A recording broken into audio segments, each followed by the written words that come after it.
ఈ రోజుల్లో పూరి జగన్నాథుని రథయాత్ర అనగానే కోట్ల భక్తులు, భారీ రథాలు, ఊరేగింపులు గుర్తొస్తాయి. కానీ మీరెప్పుడైనా ఆలోచించారా, ఈ రథయాత్ర అసలు ఎందుకు మొదలైంది? అసలు జగన్నాథుడు అంటే ఎవరు? ఈ వీడియోలో తెలుసుకుందాం. శ్రీ జగన్నాథుని రథయాత్ర వెనుక ఉన్న అసలు కథ.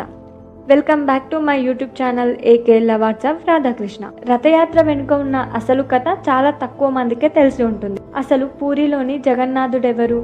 జగన్నాథుడు అంటే మరెవరో కాదు, శ్రీకృష్ణుడు. ద్వాపరయుగం చివరలో యాదవ వంశం అంతరించిపోయిన తర్వాత శ్రీకృష్ణుడు తన లీలను ముగించి అరణ్యంలో సేద తీరుతుండగా జర అనే వేటగాడి బాణం తగిలి తన దేహాన్ని విడిచిపెట్టాడు. అయితే ఆయన శరీరం ఈ లోకాన్ని విడిచిపెట్టిన ఆయన ఆత్మ మాత్రం ఆ మృతదేహానికి బంధించబడి ఉండేది. ఆ సమయంలో శ్రీకృష్ణుడి శరీర శేషాలను గంధమాధవ పర్వత ప్రాంతంలో ఒక బలమైన అల ఉప్పొంగి తీసుకెళ్లి ఒరిస్సాలోని తీర ప్రాంతంలో ఒక చెరువు తీరాన వేసింది. ఈ విషయం ఇంద్రద్యుమ్న మహారాజు చెవిలో పడింది. ఇంద్రద్యుమ్నుడు విష్ణువు యొక్క పరమ భక్తుడు. ఆయన స్వప్నంలో విష్ణువు ప్రత్యక్షమై నా శరీర అవశేషాలను స్వయంగా గ్రహించి ఒక కొత్త స్వరూపంగా స్థాపించు అని ఆజ్ఞాపించాడు.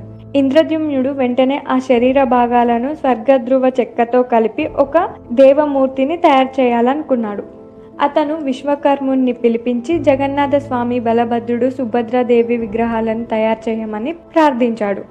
అప్పుడు విశ్వకర్ముడు ఒక వింత షరతును పెట్టాడు. విగ్రహాలను తయారు చేస్తున్నంత వరకు ఎవ్వరూ లోపలికి రాకూడదు అని షరతును పెట్టాడు. అయితే ఎన్నో రోజులు గడిచిపోయినా తలుపులు తీయకపోవడంతో ఇంద్రద్యుమ్న మహారాజు ఆతృతతో తలుపులను తీయగా విశ్వకర్మ అక్కడ కనిపించలేదు. విగ్రహాలు కూడా పూర్తిగా తయారు కాలేదు. చేతులు, కాళ్ళు పూర్తి కావలసిన చోట అవి చిన్నగా మాత్రమే ఉన్నాయి. రాజు నిస్సహాయంగా చూస్తుంటే ఆకాశవాణి వినిపించింది.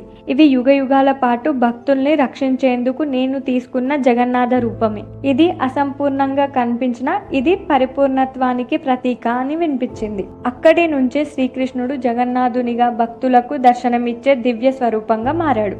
ఈ రథయాత్ర అసలు ఎందుకు మొదలైంది? ఇప్పుడు అసలు కథలోకి వస్తే, ఒకసారి జగన్నాథుడు తన అన్నయ్య బలభద్రుడు, సోదరి సుభద్రతో కలిసి రథంలో గుండీచా మందిర ప్రయాణానికి బయలుదేరారు. ఈ ఆలయం కానీ తన భార్య అయిన లక్ష్మీదేవికి చెప్పకుండా వెళ్లిపోయారు. లక్ష్మీదేవికి ఇది తీవ్ర మనోవేదనను కలిగించింది.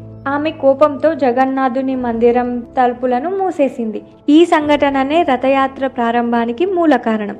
లక్ష్మీదేవి కోపాన్ని జగన్నాథుడు శాంతపరిచాడు. చివరికి లక్ష్మీదేవి శాంతించి వెళ్ళిపోతుంది. కానీ వెళ్తూ వెళ్తూ జగన్నాథుడు రథాన్ని కొంత భాగాన్ని తిప్పేస్తుంది. ఈ సంఘటనను హేరా పంచమి అంటారు. ఇది రథయాత్ర సమయంలో వచ్చే 5వ రోజు.